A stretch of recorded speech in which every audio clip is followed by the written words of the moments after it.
बेकसूरों को जेल में डाला जाएगा और दंगाई प्रवचन देंगे। जवाब तो मांगा जाएगा। जब इकोनॉमी धराशायी हो, कूटनीति में भारत पूरी तरह से घिर गया हो, मगर मुख्यधारा की मीडिया में पूरी तरह से सन्नाटा हो, तो जवाब तो मांगा जाएगा ना।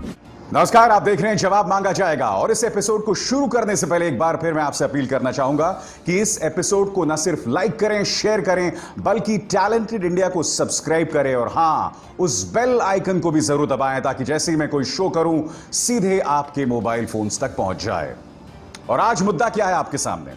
मुद्दा है कि टिकटॉक के अलावा करीब 59 ऐप्स पर, चाइनीज ऐप्स पर भारत सरकार ने पाबंदी लगा दी है। और भारत सरकार के इस कदम को गोदी मीडिया के चैनल्स, जिन्हें अब मैं कॉमेडी चैनल्स कहता हूं, इसे डिजिटल सर्जिकल स्ट्राइक बता रहे हैं। मगर देश के सामने एक बहुत बड़ा संकट मुंह बाहे खड़ा है और उसकी तरफ किसी का ध्यान नहीं जा रहा है। आज मैं आपको बताना चाह रहा हूं कि किस तरह से सरकार समर्थित डिफेंस एक्सपर्ट्स भी बता रहे हैं कि चीन का खतरा बना हुआ है और सरकार बेवजह इसे अन्य मुद्दों की तरफ डाइवर्ट करने की कोशिश कर रही है। मैं आपको सिलसिलेवार तरीके से बताना चाहूंगा कि क्या खबरें आ रही हैं जो बहुत चिंतित करने वाली हैं। सबसे पहले बिजनेस स्टैंडर्ड में छपी इस खबर पर गौर कीजिए। यह खबर क्या कहती है? आपके स्क्रीन पर है। यह खबर यह कहती है कि चीनी सेना अब अरुणाचल प्रदेश में अपनी गतिविधियां बढ़ा रही है। अरुणाचल प्रदेश के कौन से इलाके में मैं आपको बताना चाहूंगा। अरुणाचल प्रदेश के मैकमोहन इलाके से, मैकमोहन लाइन से जुड़े इलाके से। यह कौन सी जगह है? 1962 में जब भारत और चीन का युद्ध होता है, जब भारत को शिकस्त का सामना करना पड़ता है, तब यही वो जगह थी जो दोनों देशों में विवाद का सबब बनी थी। अब एक बार फिर मैकमोहन लाइन पर चीनी सेना अपनी गतिविधियां बढ़ा रही है। अजय शुक्ला की बिजनेस स्टैंडर्ड की यह रिपोर्ट इस बात की तस्दीक कर रही है। किन दो इलाकों पर वो अपना जो है जोर आजमाइश कर रहे हैं? आपके सामने दो मैप्स के जरिए पीपल्स लिबरेशन आर्मी ने तवांग और वैलोंग, इन दो जगहों पर अपनी गतिविधियां बढ़ाई हैं। सबसे पहले आपके सामने मैप्स ऑफ इंडिया का यह मानचित्र। इसमें आप देख सकते हैं तवांग जो है वो मैकमोहन लाइन के कितना करीब है और यहीं पर चीनी सेना जो है अपनी गतिविधियां बढ़ा रही है। अब जीपीएस से हासिल हुई यह तस्वीर आपके सामने वैलोंग, जो कि लोहित नदी के बिल्कुल साथ में है। इसी वैलोंग में भी चीन जो है अपनी गतिविधियां बढ़ा रही है। और हम क्या कर रहे हैं? हम चाइनीज ऐप्स पर पाबंदी लगा रहे हैं। मैं आपको बताऊंगा उन ऐप्स पर पाबंदी लगाने में दिक्कतें क्या हैं, मगर उससे पहले आपके सामने एक और खबर। गौर कीजिए, एनडीटीवी की एक खबर।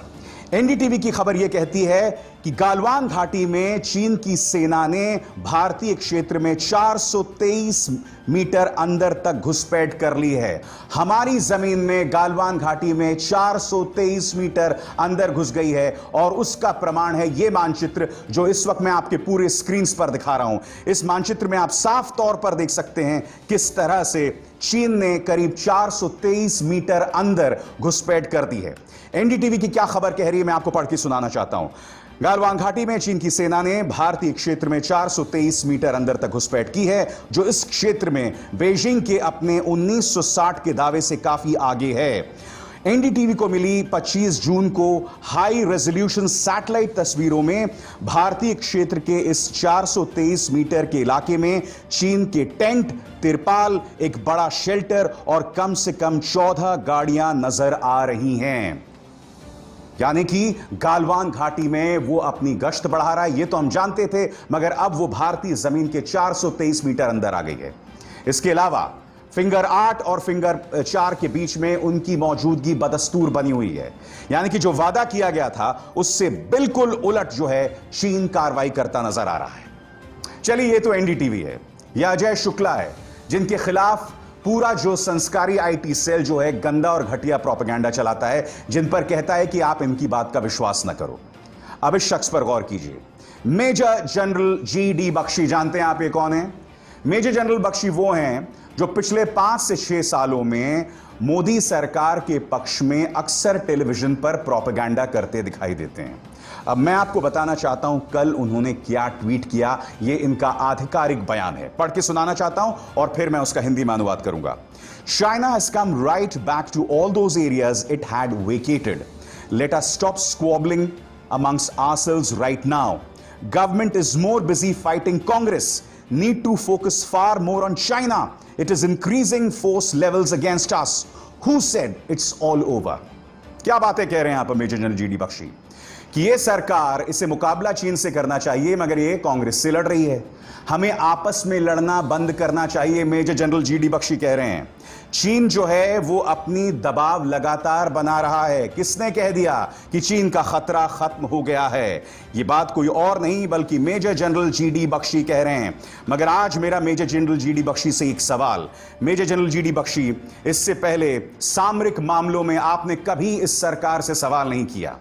जी हां, मुझे खुशी है कि आपकी अंतरात्मा इस मुद्दे पर जागी तो सही है और बहुत जरूरी भी है।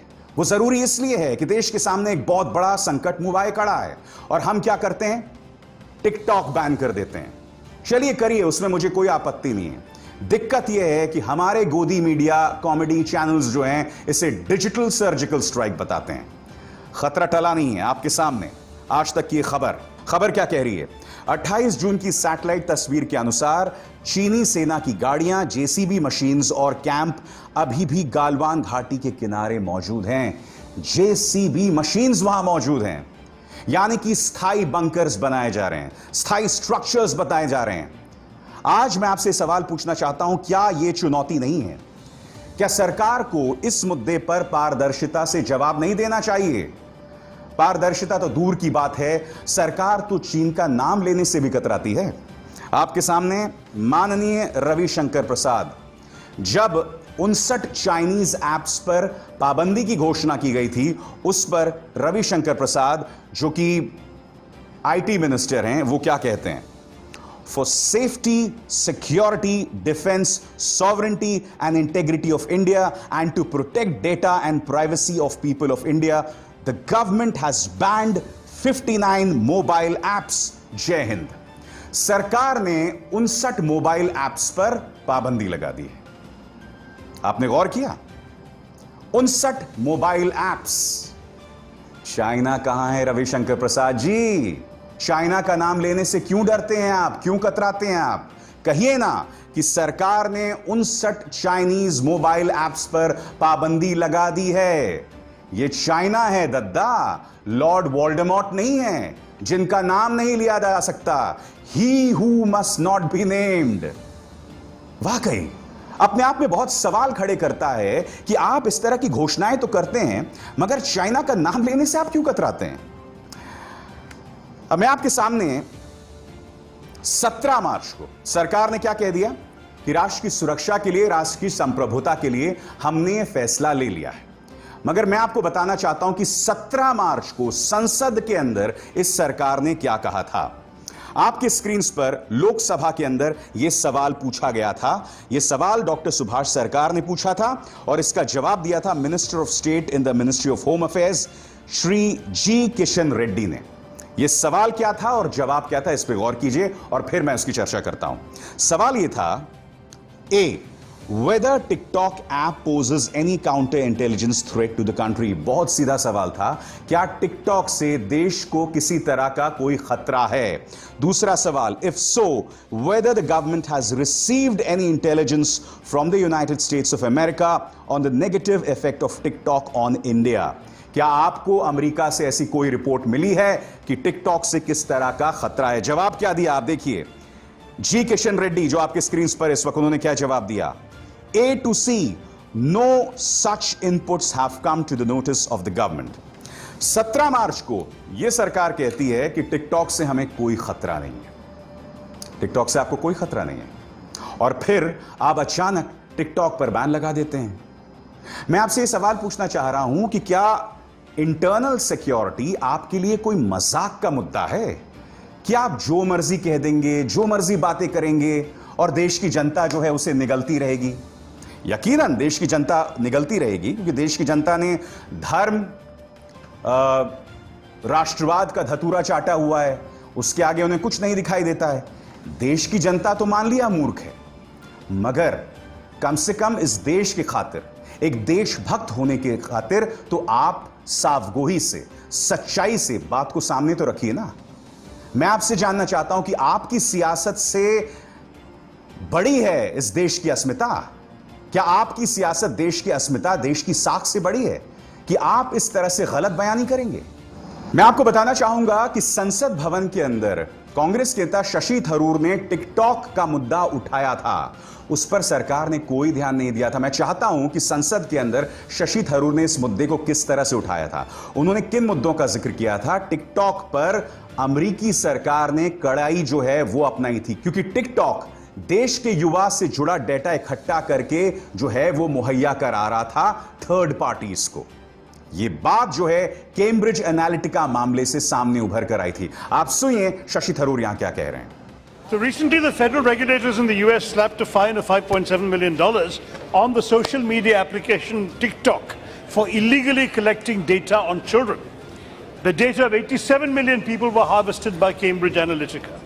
The company ByteDance, which owns TikTok and Hello, and which runs a network of paid influencers in India, can impact our democratic process. आज मैं आपसे सवाल कर रहा हूं कि ये तमाम तथ्य तो मौजूद थे ना, कि टिकटॉक से जुड़ा जो मुद्दा है वो किस तरह से अमेरिका की सुरक्षा के लिए एक मुद्दा बनता जा रहा था। तब आपने क्यों कदम नहीं उठाया? 17 मार्च को इस सरकार ने आखिर क्यों कहा कि टिकटॉक किसी तरह का कोई खतरा नहीं है? बताइए। और अब भी आप चीन का नाम लेने से कतरा रहे हैं। और मैं आपको बताता हूं कि जो कॉमेडी न्यूज चैनल्स हैं उन्होंने किस कदर मजाक बनाकर रख दिया है शहादत के मुद्दे को, उन्होंने किस तरह से मजाक बनाकर रख दिया है सैनिकों के मुद्दे को। इन दो न्यूज चैनल्स पर गौर कीजिए जो इस वक्त आपकी स्क्रीन पर हैं। आप जानते हैं ये दोनों ही न्यूज चैनल्स इसे डिजिटल सर्जिकल स्ट्राइक बता रहे हैं। मैं आपसे सवाल पूछना चाहता हूं कि क्या आप सैनिकों की शहादत की इस तरह से बेइज्जती करेंगे? सर्जिकल स्ट्राइक आप जानते हैं क्या होता है? जब पठानकोट पर मेरे सैनिकों को पाकिस्तानी आतंकवादी मौत के घाट उतारते हैं और फिर उसके बदले में सर्जिकल स्ट्राइक किया जाता है, जिसे उरी सर्जिकल स्ट्राइक के नाम से जाना जाता है, वो होता है सर्जिकल स्ट्राइक। अब 59 चाइनीज ऐप्स पर पाबंदी अगर लगा दी गई, उसे आप सर्जिकल स्ट्राइक कह रहे हैं? क्या 20 सैनिकों की शहादत के जवाब में इसे आप सर्जिकल स्ट्राइक कहेंगे? आपने यह मजाक बनाकर रख दिया है सैनिकों की शहादत को सिर्फ इसलिए क्योंकि आपको एक पॉलिटिकल पार्टी का पिछलग्गू बनना है, क्योंकि आपको एक पॉलिटिकल पार्टी की नौकरी करनी है। आप जानते हैं दोस्तों, सबसे ज्यादा दुख मुझे इस बात का हो रहा है कि चाहे कोरोना संकट हो या चीन जिस तरह से घुसपैठ कर रहा है हमारी जमीन में, इन दोनों ही वक्त बतौर देश हमारा एक बदनुमा चेहरा सामने उभर कर आया है। हमारी जो सत्ताधारी पार्टी है भारतीय जनता पार्टी, चीन के खिलाफ एक्शन लेने के बजाय कांग्रेस पर हमला कर रही है, विपक्षी दलों पर हमला कर रही है। और इसका जिक्र किसी और ने नहीं, सरकार का समर्थन करने वाले मेजर जनरल जीडी बख्शी ने भी किया है अपने इस ट्वीट पर जो आप इस वक्त अपने स्क्रीन पर देख रहे हैं। हम पहले से कहीं ज्यादा बटे हुए नजर आ रहे हैं और यह अपने आप में बहुत दुख की बात है। देश के दुश्मन इस तस्वीर को देखकर हंस रहे होंगे। और यह क्यों हो रहा है? क्योंकि सत्ताधारी भारतीय जनता पार्टी के जो नेता हैं इस वक्त भी अपने ही देश के लोगों को चाइनीज एजेंट बताते हैं। देश के गृह मंत्री एक इंटरव्यू में कहते हैं कि हम संसद के अंदर कांग्रेस के साथ दो दो हाथ करने को तैयार हैं, मगर चीन और पाकिस्तान की भाषा में विपक्ष बात ना करे। आपकी प्राथमिकता होनी चाहिए इस मुद्दे पर चाइना जो सीमा पर, एलएसी पर या मैकमोहन लाइन पर चुनौती पेश कर रहा है उसका जवाब देना। कांग्रेस के साथ जंग मत लड़िए, उसके लिए बहुत वक्त पड़ा हुआ है। मैंने आज ट्विटर पर एक ट्रेंड देखा जिसमें यह बताया जा रहा था कि प्रधानमंत्री नरेंद्र मोदी चाइना के प्रवक्ता हैं। इससे ज्यादा शर्मनाक बात कुछ नहीं हो सकती है। मैं जानता हूं कि प्रधानमंत्री के एक बयान का बेजा इस्तेमाल चाइनीज मीडिया कर रहा है, जिसमें प्रधानमंत्री ने यह कहा था कि ना चीन ने भारतीय जमीन में प्रवेश किया है और ना उन्होंने कहीं पर कोई कब्जा किया है। मैं जानता हूं, मैं यह भी जानता हूं कि 2014 के बाद प्रधानमंत्री नरेंद्र मोदी एक नहीं दो बार 18 बार चाइनीज लीडरशिप से मिल चुके हैं, मगर इसका अर्थ यह कतई नहीं है कि आप देश के प्रधानमंत्री पर इस तरह से बिलो द बेल्ट हमला करें। हम इस सरकार की आलोचना करें, मुद्दे को लेकर उन्हें कटघरे पर रखें, क्योंकि बतौर पत्रकार, बतौर नागरिक ये आपका कर्तव्य है। अगर आप इस कर्तव्य से पीछे हटेंगे तो उससे बड़े देश के साथ गद्दारी आप नहीं कर सकते हैं। मगर देश के प्रधानमंत्री का ऐसे मौके पर मजाक ना उड़ाएं, यह मेरी आप सबसे अपील है। आपको अगर कटघरे में रखना है तो मुद्दे पर रखिए, मगर इस तरह से मजाक बनाना, इस तरह से उन पर हमले करना, इससे देश का जो दुश्मन है वो मजबूत होता है। और भारतीय जनता पार्टी के प्रचार तंत्र के लिए भी मेरी एक नसीहत है, इस मौके पर कम से कम आप विपक्ष को चाइनीज एजेंट ना बताएं, जैसे माननीय संबित पात्रा जो आए दिन हंसी का पात्रा बनते जा रहे हैं। उन्होंने पत्रकारों को या अक्सर डिबेट्स में विपक्ष को बोलते हैं। बचिए इस बात से, देश का दुश्मन यही चाहता है कि हम बंटकर रह जाएं। जो मैं आपसे को बात बता रहा हूं, ये एक बहुत ही सीधी, एक प्यारी सी नसीहत है, इस पर आपको गौर करना चाहिए, मुद्दों पर गौर करना चाहिए। मगर ये सरकार मुद्दों पर गौर नहीं करती, जो मैं आपको बताने वाला हूं। और मुद्दा क्या है? क्या आप जानते हैं कोरोना संकट के बाद कई चाइनीज कंपनी ने पीएम केयर्स फंड में करोड़ों रुपए दान किया है या दान करने वाले हैं? ये तमाम चाइनीज कंपनी ने वो पीएम केयर्स फंड जिसको लेकर कोई जवाब नहीं किया जाता है। आपके सामने यूएई, इन्होंने 7 करोड़ रुपए जो है वो पीएम केयर्स फंड में दान किया है। उसके बाद चाइनीज मैन्युफैक्चरर ओप्पो मोबाइल जो कंपनी है, उन्होंने 1 करोड़ रुपए दिया है। इसके बाद गौर कीजिए आपकी स्क्रीन पर वन प्लस, इन्होंने पीएम केयर्स में 1 करोड़ दान दिया है। इसके बाद गौर कीजिए टिकटॉक जिस पर पाबंदी लगी है, उन्होंने 30 करोड़ पीएम केयर्स में दान दिया है। सरकार को कटघरे में खड़ा करना है तो इन मुद्दों पर कीजिए, मजाक मत बनाइए कूटनीति का और सियासत का। यह नसीहत है मेरी विपक्ष को और पत्रकारों को भी कि पत्रकारिता के पेशे को मजाक मत बनाइए। इसे डिजिटल सर्जिकल स्ट्राइक मत कहिए, यह सैनिकों की शहादत की तौहीन है। इससे बड़ी बेइज्जती उन सैनिकों के और उनके परिवारों की नहीं हो सकती। आप मेरी इस बात पर गौर कीजिएगा, जवाब मांगा जाएगा। मैं बस इतना ही मेरी आप सबसे अपील कि इस कार्यक्रम को ज्यादा से ज्यादा लोगों तक पहुंचाएं, इसे लाइक करें, शेयर करें। नमस्कार। अगर आपको हमारे वीडियोस पसंद आए तो प्लीज लाइक करें, सब्सक्राइब करें और शेयर करें।